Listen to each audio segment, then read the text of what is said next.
I serve as good a man as you. Ha! No better. Yes, better. This, as performed by the reduced Shakespeare Company, is Romeo and Juliet as the bard himself might have written it had he been alive today.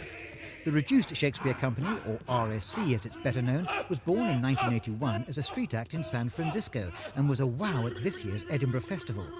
What? Montagues! Hearing that another London theatre group, also called the RSC, or Royal Shakespeare Company, had temporarily closed down its London theatres, the Yankee RSC decided to come down here and help out.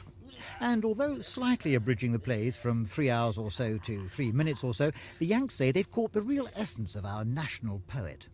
Is this really the way that Shakespeare, you think, would have really preferred to have written it? Well, Shakespeare used a lot of words. We think he used too many words, and so we've cut all the unimportant words out. We get right to the killing and the sex.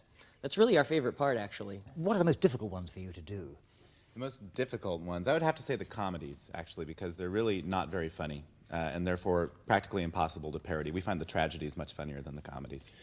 I gather from your programme notes that not only do you make the plays very much shorter, but in one case, in Hamlet's case, you actually do it backwards. That's right. You see, we actually found out that Shakespeare was putting subliminal messages in his plays, but you have to do them backwards to hear them.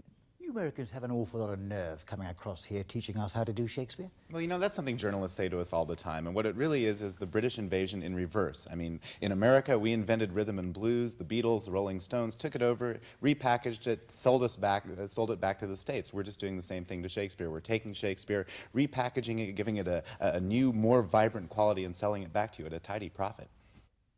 And so, to end this special performance for Thames News by the RSC that makes money, here's Shakespeare's Julius Caesar, complete in 21 seconds.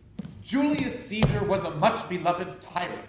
All hail Julius Caesar! Hail, citizens! Who was warned by a soothsayer. Beware the Ides of March! Caesar, however, chose to ignore the warning. What the hell are the Ides of March? Well, that's the 15th of March. Why, that's today. Ah! Tu brute! And they're at the Lillian Baylis Theatre until January the 12th. Christopher Rainbow for Thames News.